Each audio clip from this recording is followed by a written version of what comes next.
Disclaimer, for those new to the channel, you might not know this, but I have Tourette's, which basically means I make a bunch of uncontrollable noises. So if you hear any weird sounds in this video, those are me. I apologize, I tried cutting them out the best I could. Okay, on to the video.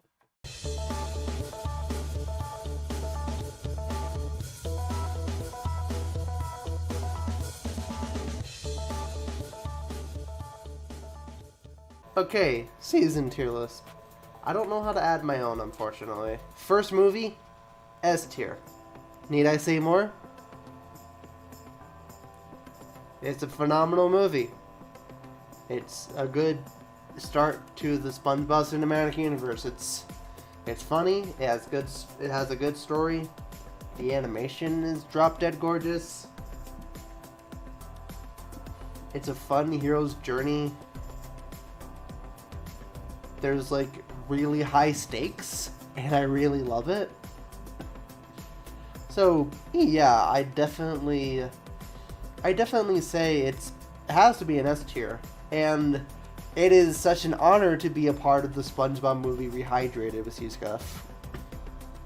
Season 1, also S tier.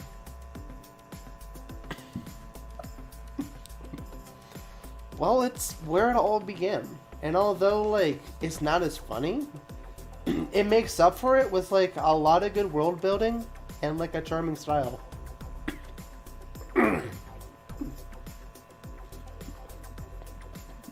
You could definitely tell you're watching season 1, like, just by the vibe and from the visuals. And I really love SpongeBob's design in it. I love, like, his colors, and I love his, like, I love his, like, I don't know, there's something about it that's just really likable. I also really love, like, Patrick's portrayal in it, too. I love how he's, like, a chill dude. And I kind of wish that stuck, honestly. I miss, like, when Patrick was, like, kind of dumb, but he was also, like, just, he's just, like, that chill dude that just hangs around. Gives off like really big surfer vibes, and I think that should have stayed.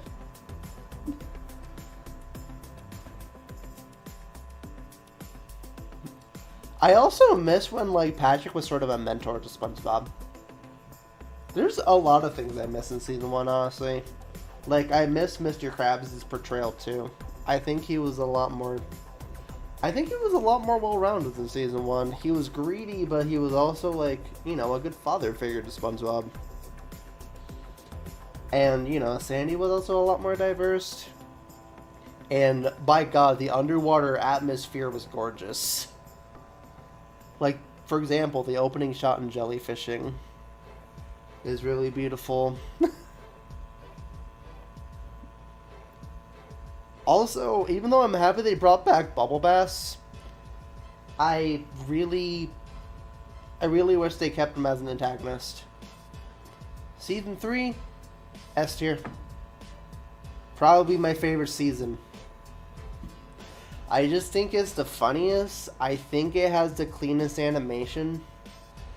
It feels like this the crew throwing stuff at the wall and seeing what sticks, probably because it was initially meant to be the last season. So they just, like, did what they can. And I think more often than not, it worked. Like, sure, some of the specials didn't land well, but, for the rest of it, it had some of the most iconic episodes that people are still quoting to this day. Chocolate with Nuts, Krusty Krab training video, Snowball Effect, New Student Starfish, Clams, Just One Bite. There are so many memes that came out of the season and so many funny moments. Even, like, outside of the memes, there's genuinely funny stuff. To the point where an entire episode of that season can be so goddamn quotable. For season 4, honestly, I'd probably give it a C tier. Here's the thing, right? I'm not saying, like, I'm not putting it at a C tier because, oh, everything after the movie sucks. No, I think it's like a middle ground, mainly because, well, the good episodes are really good. However, I feel like there's like too many mediocre and bad episodes to really call it good. I'd still recommend season 4 because some of the season 4 episodes, like the good ones, feel right at home in the first 3 seasons almost. Or can be different in their own way. For example, Krusty Towers feels exactly like something out of season 3. Fear the Krabby Patty is a really fun and visually entertaining episode. Greenblatt is a god. Dungeons and Dragons is one of the best specials, same as Have You Seen the Snail? But then again, there's also a lot of shit like Good Neighbors. Wait, actually, no. Good Neighbors was okay. Oh yeah, Crabs vs. Plankton is another good one. Good Neighbors was okay. I completely forgot my opinion changed, honestly. But there's also episodes like All That Glitters, Rules of Dumb, Best Day Ever. I respect you putting it out of B-Scuff. But I don't know. I personally think it's a C. But the good episodes are really good. Honestly, I'd say the same thing about Season 5. Because it's kind of like the same issue I had with Season 4, just exaggerated by 11. I think there's a lot more bad episodes in Season 5. Mainly Atlantis Squarepantis. I didn't really care for Pets of the West, Fungus Among Us, Rise and Shine.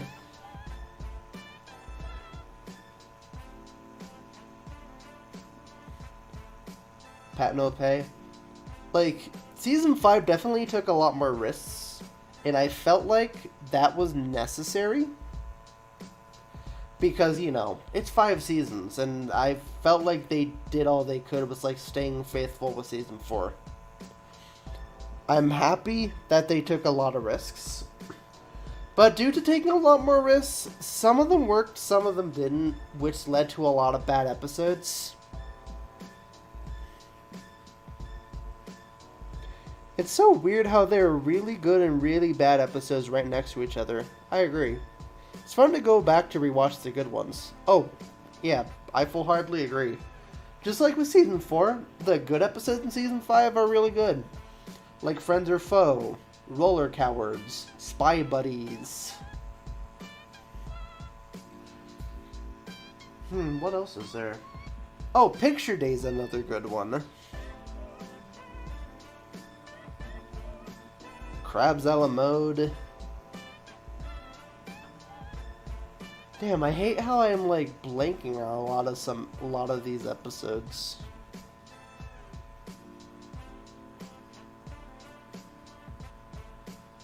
Hold on, I got text.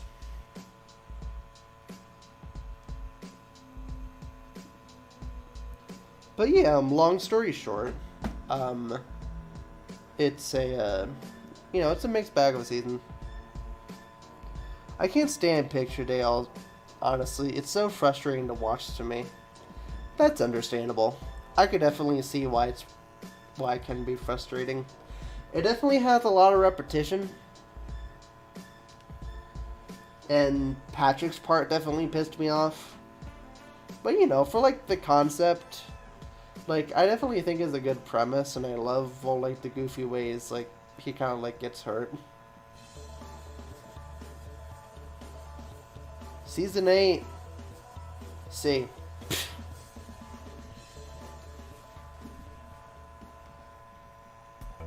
Mainly because, well, the same reason as Season 4 and 5. A lot of good, a lot of bad. I don't think the good episodes are as good, but there's a lot of memorable ones, like It's a SpongeBob Christmas, Hello Bikini Bottom, Frozen Face Off, The Hot Shot, Drive Thru. But then again, it has one of my least favorite episodes, Are You Happy Now? It has Smooth Jazz at Bikini Bottom, Pet Sitter Pat, Sweet and Sour Squid. But there's also a lot of mediocre too, like, I don't know, Ghoul Fools, Patrick's Staycation, Patrick's School for Squidward School for Grown-Ups, I think. I don't know, there's like a lot of episodes that were just okay to me. So I think I don't know, I think C is like the perfect rating for it. Because there's a lot of episodes that kind of blur together in my mind. A Friendly Game.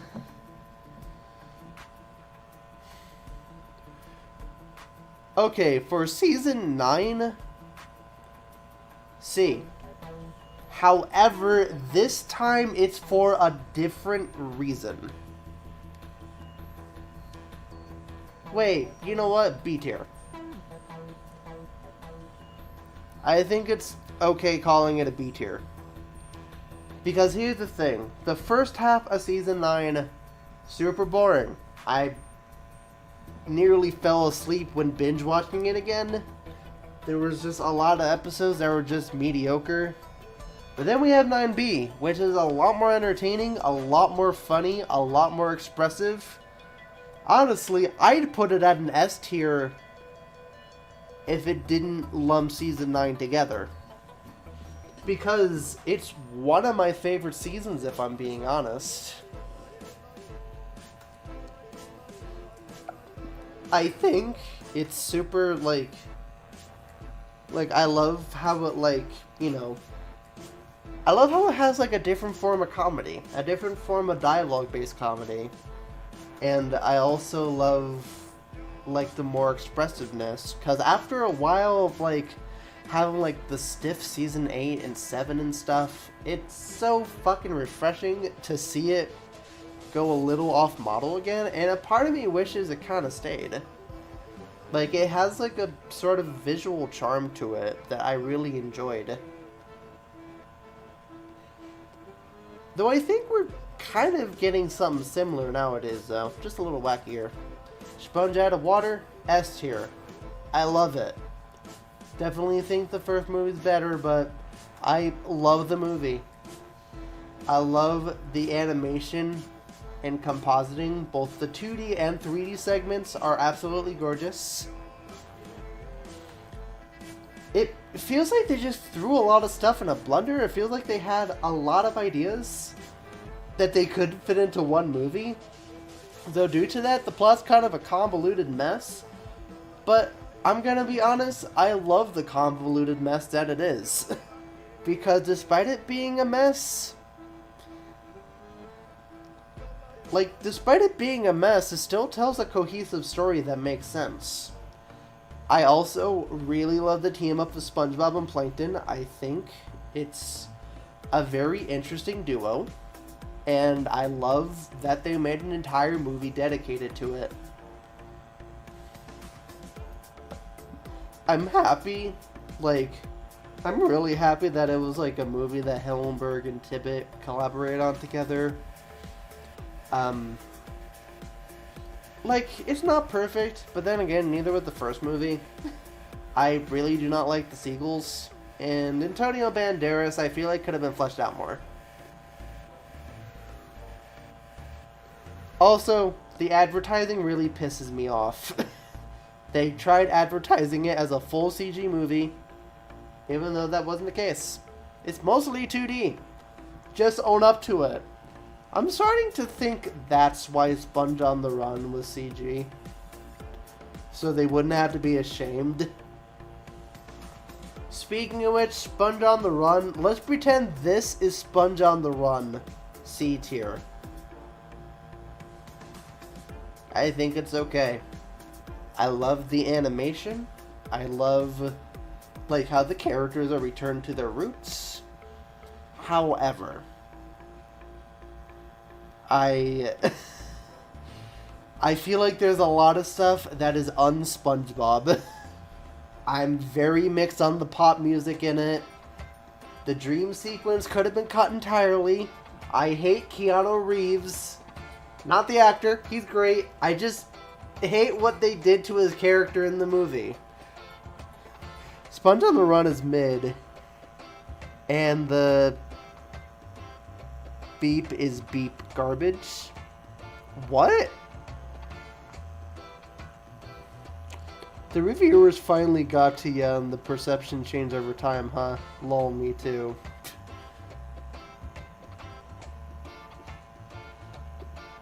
And honestly, I felt these things even like on first viewing. It's just as time went on, they kind of gotten worse. I just feel like there's a lot of missed potential. There's like for example, like they established SpongeBob and Patrick's friendship. And like just friendship in general, yet we don't really see a lot of that.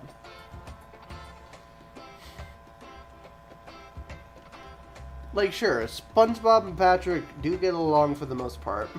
And they do have like... And they do have a lot of like charming moments together. I think SpongeBob and Patrick's dynamic is honestly my favorite in Sponge on the Run, which really makes me upset. I think they're even more well handled than the first movie. Because here's the thing, I think they're the right balance of maturity and immaturity. They feel a lot like season 1 to 2. And same with a lot of the characters too. I feel like the characters have been like back to their roots.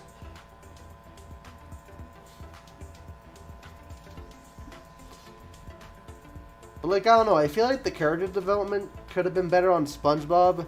They tried like having like this, oh, I don't have the courage. But that was never really utilized. The whole bit where it's just 6 flashbacks right in a row while the characters are on stage. Oh yeah, Camp Coral. Here's the thing. I don't mind Camp Coral being in the movie. Sure, it's obvious that it's advertising the spin-off. But I'm open-minded to it being in the movie. The way they rushed Mr. Krabs' flashback. Yeah. Honestly, my main issue with the Camp Coral segments is how they were integrated into the story. We get like one Gary flashback in the beginning, and then, you know, at the end is like, oh, SpongeBob isn't guilty because that's my opinion. That's my opinion, and Camp Coral exists. We all met at Camp Coral, and Camp Coral is the reason why SpongeBob is not guilty. So here, have Camp Coral. Watch Camp Coral on Paramount Plus. So, personally, I think they should have done what the books did and have it be at the beginning. Therefore, it wouldn't feel rushed, and therefore the court scene feels more organic. And you know what would make things even better once the Camp Coral segments are at the beginning? Not only could they bring up the Camp Coral stuff, they could also throw in Easter eggs to long-term viewers. Think about it. In Mr. Krabs' speech, they could CG recreate Help Wanted. With the Sandy stuff, we could show the moment where SpongeBob and Sandy fought the clam. For Squidward, there's a lot of instances. There's a lot of instances they could use. There's a lot of, like, wholesome memories between Squidward and Patrick that they could have put in there. Like, just recreate them in CGI. That would have made a lot of fans cry, probably including me, and I barely cry. Yet they missed it. They missed the mark. The movie has like a lot of references to the show in the background, yet they missed that. And that annoys me. SpongeBob should not die because watch Camp Coral on Paramount Plus. Exactly. Recreating moments would have tugged at my heartstrings. Same. Wouldn't that have been so much more rewarding than what we got? Like, damn, they had something there and they didn't go with it. I don't know, this is, like, Sponge on the Run, like, it does a lot of good and it does a lot of bad. I don't hate it as much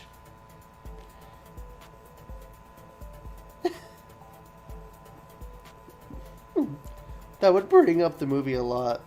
It did for you. Oh yeah, good point, Andre. But yeah, the good stuff. The animation. Gorgeous. Oh, J-Dog, we're ranking every SpongeBob season of the movie. Right now I'm on Sponge on the Run. But yeah, the good thing. I love the characters. Like, I love how, like, you know, the characters feel very pre-movie. I love the backgrounds. They are drop-dead gorgeous. Like, it's a very visually stunning film. And I really enjoy it. Oh, okay. Yeah, I think I said enough about Sponge on the Run. Okay, let's move to Season 2. S tier.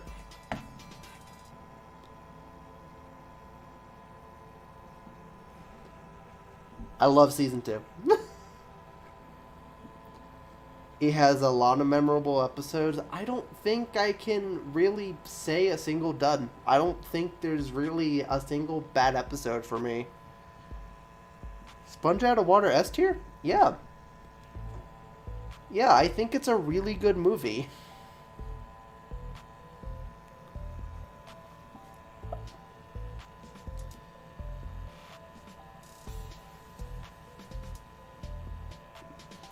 Oh, with Dumped?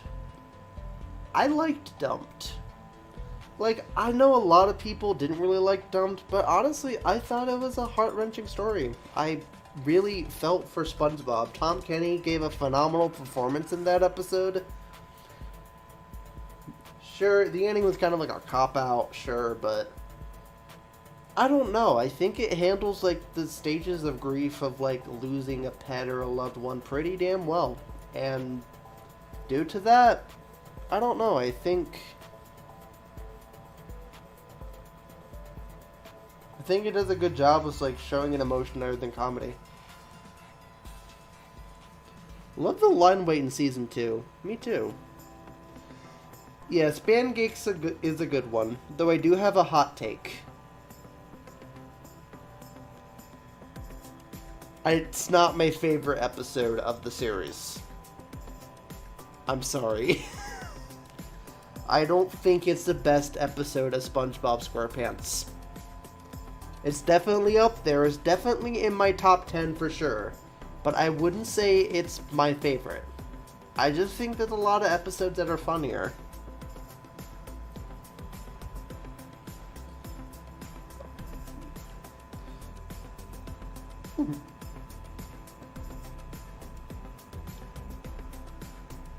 Honestly, I'm in between the Krusty Krab training video and Chocolate with Nuts. It's always been an in-between of those two for me.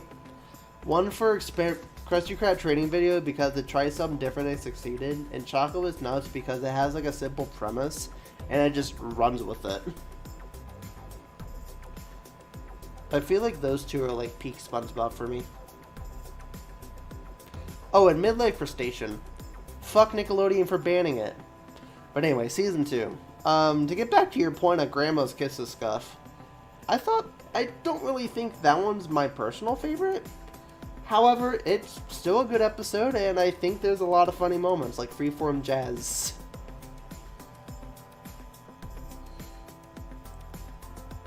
Like, Frankendoodle, one of my favorites. Welcome to the Chum Bucket, also one of my favorites. That batch, good.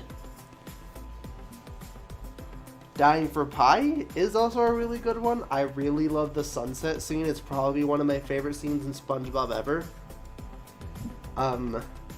What else? The Smoking Peanut was also pretty good. The one where they killed the Hell's Inspector was probably my fave. That was Season 3, but yeah, I love that one. Something Smells is also pretty good. Your Shoes Untied is a lot of fun. Same with Squid's Day Off. SpongeBob, Sandy, and the Worm is also an interesting dynamic. Valentine's Day. I know it's Season 1. Valentine's Day is easily my favorite Valentine's special, period. Thought that was Season 2.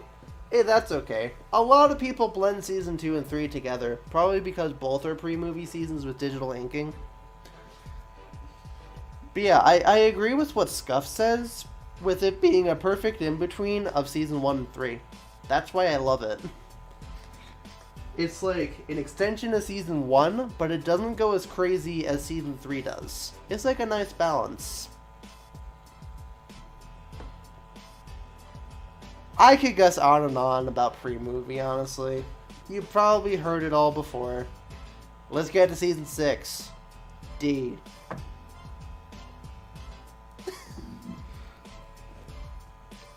Oh yeah, Shanghai was another good one. The cut version was very odd, though. But yeah, season 6, I put it at D. Because, like... Well... The good episodes were good, but I feel like there's a lot of, like... I feel like there's just a lot more bad episodes in season 6. Or a lot more mediocre episodes. Like, there's Choir Boys, there's Truth or Square, there's Toy Story Doom, there's Cephalopod Lies, there's the infamous toenail scene. Although I like Towns Fancy, that isn't giving it any favors. The Splinter would still be kind of a bad episode, even without the Splinter itself. And, well, mainly because, well, with the Splinter, like, if you ignore, like, just the actual Splinter itself, it's just kind of bland. Sunbleach had, like, this weird racism allegory.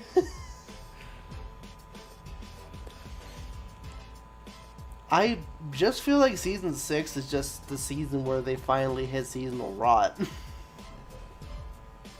Like, I feel like it's one of the lowest points. Oh. Hey, don't bash J-Dog, okay? If anything, we can learn a lot from him. He enjoys something that we can't. If he enjoys season 6, let him enjoy season 6. I'm happy that he can enjoy it. And don't get me wrong, there's some good episodes in season 6 too. I just don't really think they're as good as, like, I don't know, season 4. Sandcastles in the Sand is a pretty obvious one. Everyone gushes about that one. For good reason. There's the Slumber Party. There's No Hat for Pat. There's No Hat for Pat. That's probably one of my favorites. What are some other ones? I know there's some more. I thought SpongeBob vs. the Big One was okay. My tastes drop off at season 10. I like all the seasons up to season 10, but I'll watch. That's understandable. I'm trying to remember what are some other good season 6 episodes. Oh, Not Normal. There's Not Normal. I already mentioned House Fancy. Krabby Road was another fun one. A Life in the Day, aka Living Like Larry, was also a good one. Oh, interesting take, Jeremy. That's too bad. Fair enough.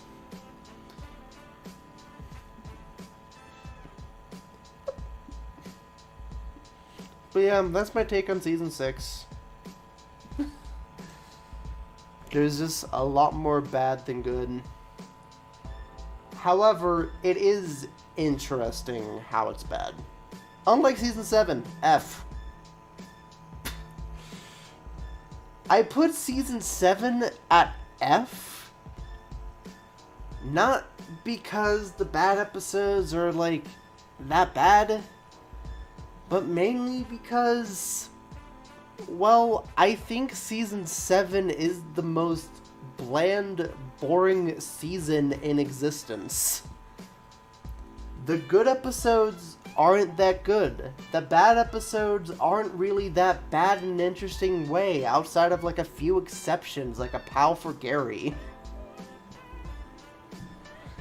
Like, sure, we have the abrasive side. We have Earworm. Those are some great ones. I even like Crabs and Enchanted Tiki Dreams. But the rest, I don't know, like, outside of like a few like good episodes, I just feel like season 7 has like just not that much to offer. At least with season 6, the bad episodes are at least keep my attention just because of how bad they are. But with season 7, well, if I can't even get a reaction out of a lot of the episodes, then what's the point of having it being higher than season 6?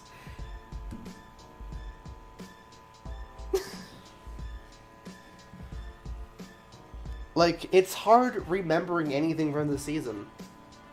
It's hard, like, remembering a lot of things that are bad or a lot of episodes that are good. They just all kind of blend in with one another, and it sucks. It's not an entertaining season whatsoever. Okay, season 10, A tier. I love season 10. Like, I know something about the premise has changed around season 7 forward. That's fair.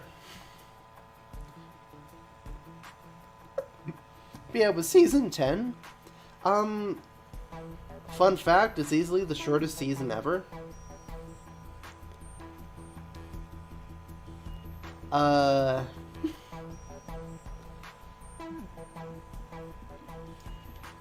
But I don't know, like, a lot of people complain about the wacky faces and how they were like, oh, they're like trying to be the next meme. Fuck those people. I hate that opinion so goddamn much. Can't we just have a wacky face without people claiming that it's a meme? Unless it's intentionally referencing a meme? I don't think they're intentionally trying to make a meme. I think they were just artists having fun. But yeah, I enjoy season 10. I don't like it as much as 9B, but, you know, I appreciate it for doing something different.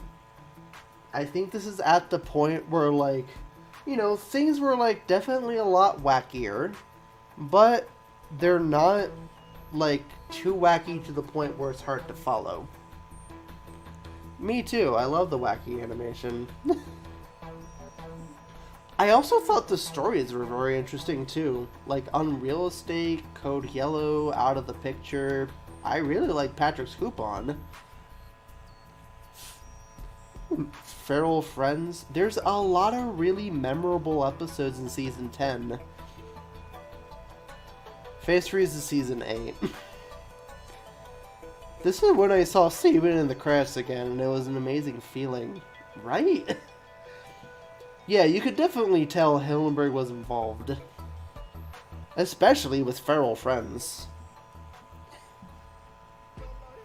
But yeah, I feel like season 10 is like just a start of them, like, you know, getting their footing. I feel like this is where they figured out their identity, what they want the show to be going forward.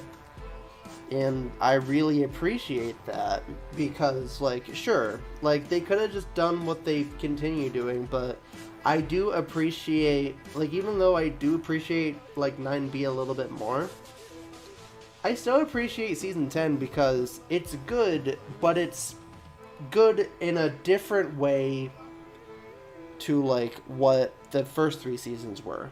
It's not trying to replicate the first 3 seasons, but it's trying to take SpongeBob and, like, you know, turn it into something different, so it doesn't, like, you know, so it can stay fresh, so it can stay new, and I think it's doing a good job. The Getaway is a modern classic. Steve Buscemi is never bad. Fair enough. The Getaway was a lot of fun. Oh my god, how did I forget this? Mimic Madness was in this season. That is one of my favorite episodes. Easily best episode of the season. I know it's a very popular take, but it's true. It's some of Tom Kenny's best work. And the song at the end, and the ending as a whole. is like really good. It's like a good balance between comedy and drama, which is like a balance that's very hard to do in SpongeBob, and they failed for a lot of it, honestly. Like, sure, there's like some instances like dumped. Have you seen the snail? The new leaf. But there's also but I feel like season 10 was like a good way of handling drama. There's a funny Sanjay and Craig episode that reminds me of Mimic Madness. Who am I? Should I watch Sanjay and Craig? I'm still debating on that. But yeah, season 10, A tier. Season 11 though? Well, I hate to admit it, I think season 11 is a C tier.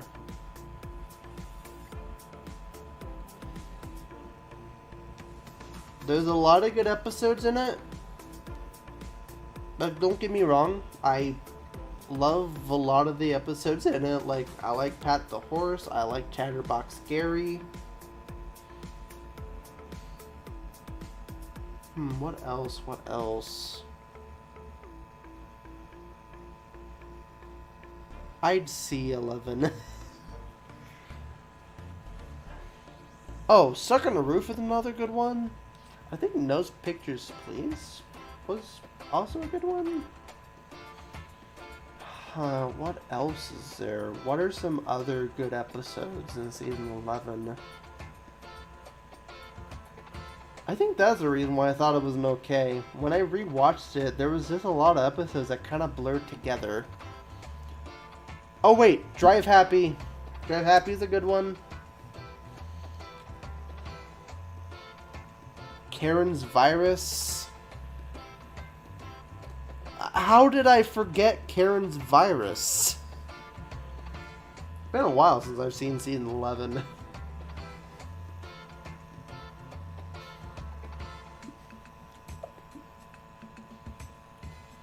The checkup was also kind of interesting, though it really kind of disturbed me.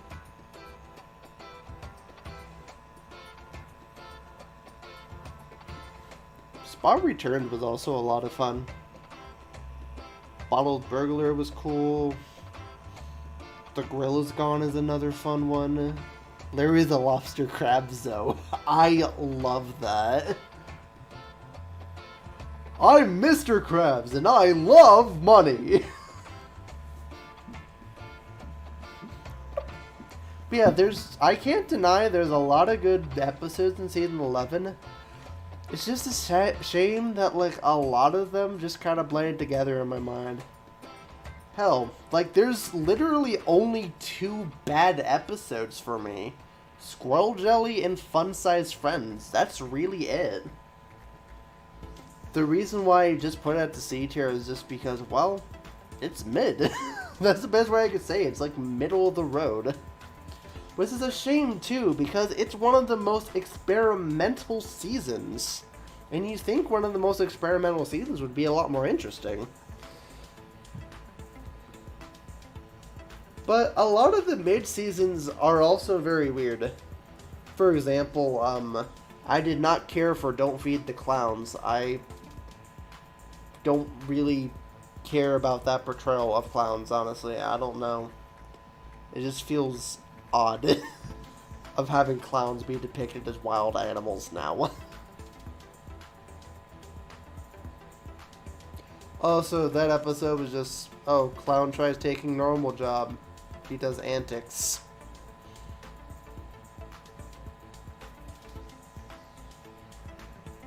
Cave Dwelling Sponge was also kind of okay. They tried something, so I'm surprised they didn't bring back SpongeGar. Or Primitive Sponge, or one of those two. They completely just made up a caveman SpongeBob character. Just to... like... which didn't make any sense. Like, why did they... like, why did they make, like, a new character when they were... because this was the season where they started referencing characters. We had Doodlebob, we had Spot, Man Ray even returned. Yet we couldn't have SpongeGar or Primitive Sponge? I'm sure people would have appreciated that. I did not like the caveman one. I thought that one was mid. I don't hate it, but like, it just is confusing to me. The Clam Whisperer is also very forgettable outside of that one reference to like all SpongeBob's past pets. So yeah, season 11. That's how I feel. Season 12. I'll give that a B. I think it's slightly above season 12. There's a lot of like average episodes in it. Like The Ballad of Filthy Mug, Farmer Bob. I really did not like Sandy's Nutty Nieces. However, there are a lot more good episodes than season 11, I could say. And a lot more memorable ones. Like Pat Hart Squid, Quarantine Crab, which I'm so thankful they unbanned, by the way. Patrick's Tantrum was a lot of fun. Swap Mates is definitely a really good one. I love... Wait, Chef Bob season 11, god damn it. Oh, the one with Huey, Dewey, and Louie. Yeah, I hate that one.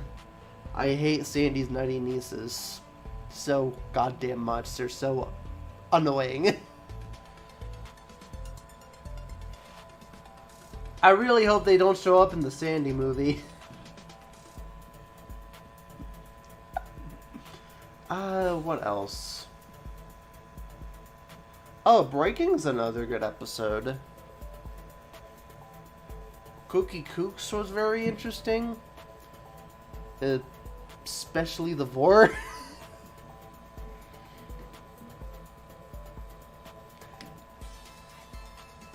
Though, with that particular episode, Cookie Kooks, like Cookie Cooks, I don't really like how Mr. Krabs, like, doesn't care about Mrs. Puff enough to give her, like, a fancy meal anymore. Bossy Boots, I was going to say that earlier. Yeah, that one was pretty good, too. I know there's a lot more interesting, like... Oh my god, season 11! How did I completely forget Bikini Bottom? That one's another good one. Oh yeah, Big Birthday Blowout? That's a great one. I love that one. What else? What else? What else is there? But yeah, long story short, season 12, I think is slightly above season 11. I think it has a lot more interesting episodes to it.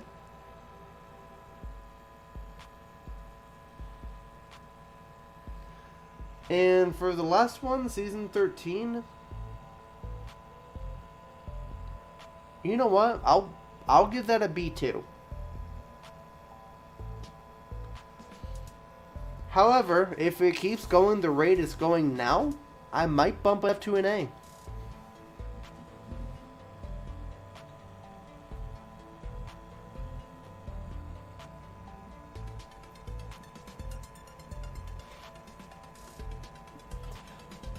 Season 13 is very interesting because, like, well, there's a lot of, like, you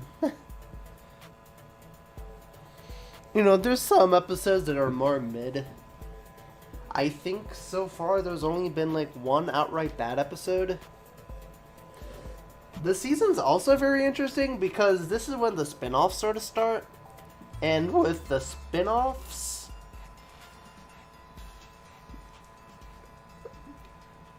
and it's very interesting how they bring in the spin-off characters. For example, Narlene and Nobby from Camp Coral show up in the show as adults. Nobby's like buff. And they make it obvious that Camp Coral's canon. However, like, I don't think Narlene and Nobby's introduction was really that great.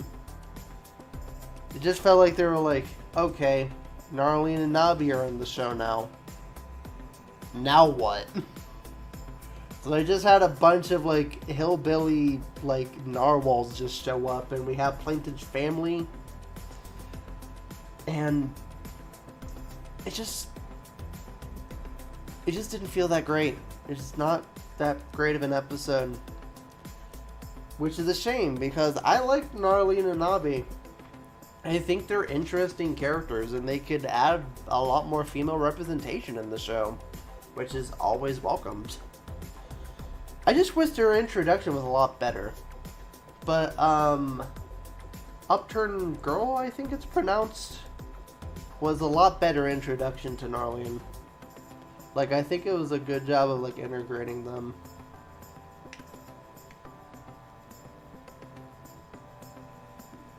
I also know Grandpat from the Patrick Show is gonna be in it. Though, like, with, like, this recent batch of episodes, I think they're really good. If it keeps going like this, I might give it an A. I feel like it's a perfect balance between dialogue-heavy humor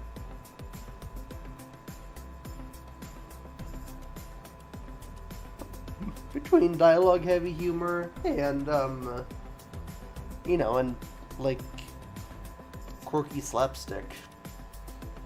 I think they finally strive that balance, especially in Seaman's Hater Spun, like, Hater Club, Pat the Mailman.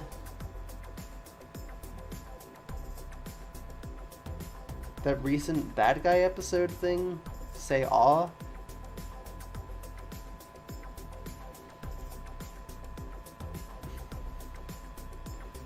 So base, Seb. Thanks. I love the balance of wacky expressions for season 13. I agree. I really love the comedy in Sea Sponge Haters like Club. I think like that one is just like one of the like best examples. Cause like, well, it has great line delivery and a lot of good visual and dialogue gags. And it's very minor stuff, like SpongeBob saying like, "Oh, I'm making pineapple punch made from the walls of my home." And the little faces he makes too. Like, they're like controlled yet expressive at the same time, and I really love that balance. Whoever boarded that episode did a phenomenal job. And you know what? Since the movies are on here, I'm gonna rank the spin-offs. Camp Coral, A. Patrick Star Show, A.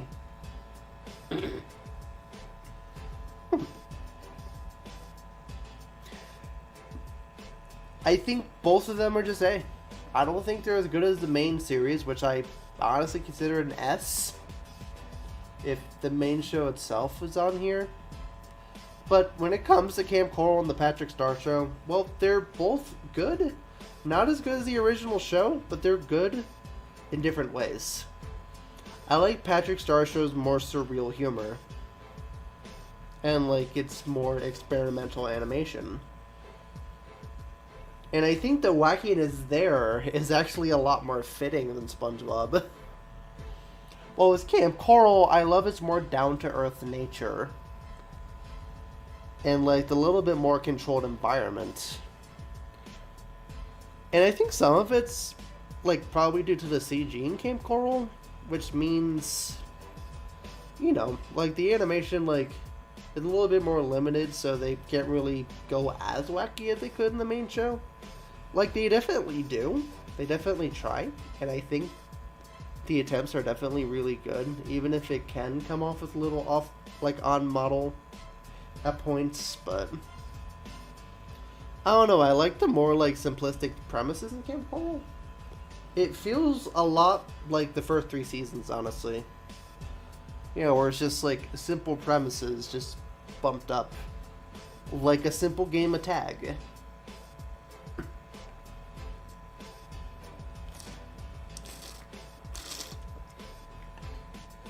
Also, even though a lot of people complain that it's a retcon to Camp Coral, I really like how Sandy's more involved in Camp Coral too.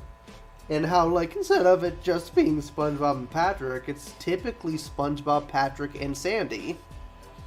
Which is a really nice dynamic, and I'm happy we get to see more of that. Sometimes even Squidward. Because, like, well, the four of them share a cabin. And I feel like due to that, there's a lot more room to have these characters, like, you know, interact with each other. And for the Patrick Star Show, well, I love the segments. I feel like Patrick's family could be a little bit more developed. But I do like the more exaggerated designs for Patrick's family. I think they're a lot... Oh, quick, there's one more question mark. Do the musical. S tier. S tier. I love the musical. Fucking love the musical. Scuff, I need to force you to watch the musical with me. It has great songs. The characters are really fun. It's a really good, like, way of, like, it's a really good way of adapting, like, the characters into humans. I also love, like, here's the thing. There was a musical in the UK. Or, like, there was one that they, like, there was, like, touring, like, not in the US. It was just called The Sponge Who Could Fly, a new musical. I never seen it. The soundtrack's out, but, like... Well, it's basically just what you'd think a SpongeBob musical would be. You know, costumes was like the actors' faces coming out of them. Very faithful to the original show, but like to its bare bones elements.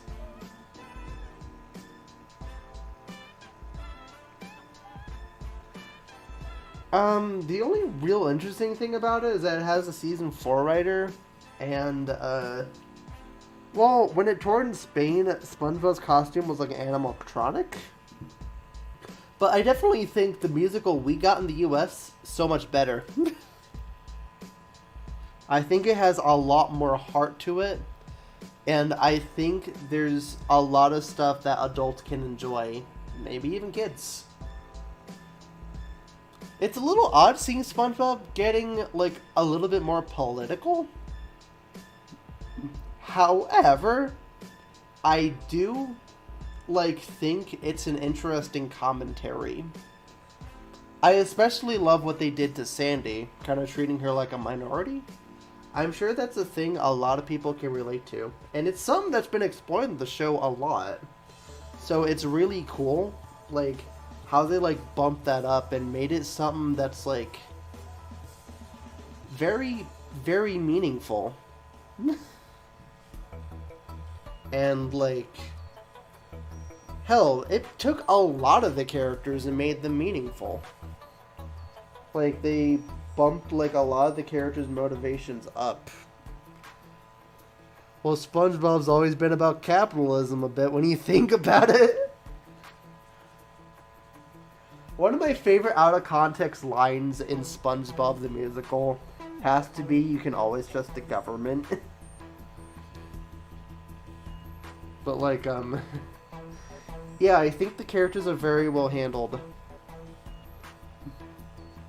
I love the way they flesh out SpongeBob and, like, proving how he's not a simple sponge.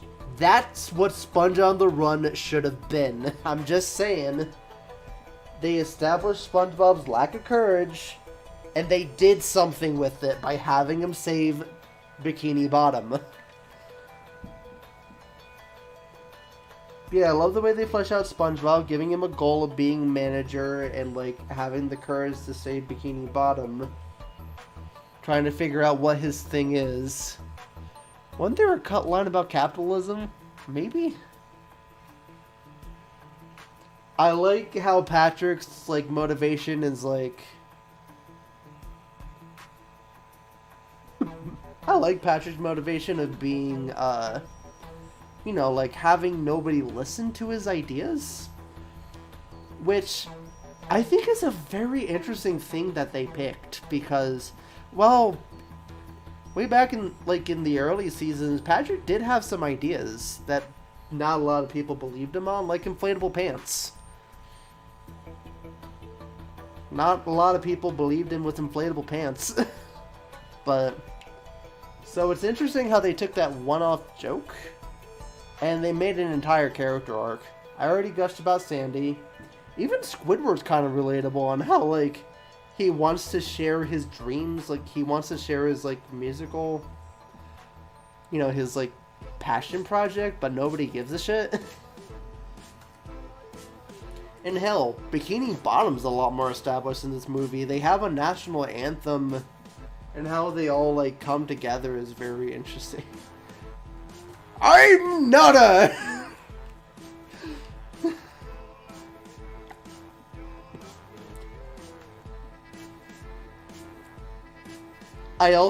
one of my favorite parts of the movie is how they utilized the best day ever. They took a song that was already pretty good and they made it better in the musical because of the context. Because, like, well, instead of it just already being the best day ever, like, instead of, like, preparing for the best day ever, they're about to die, and they're trying to make it the best day ever. They're trying to make their last moments meaningful, and I think that is a beautiful way to use Tom Kenny's creation. Damn it, I'm kind of tearing up just thinking about it.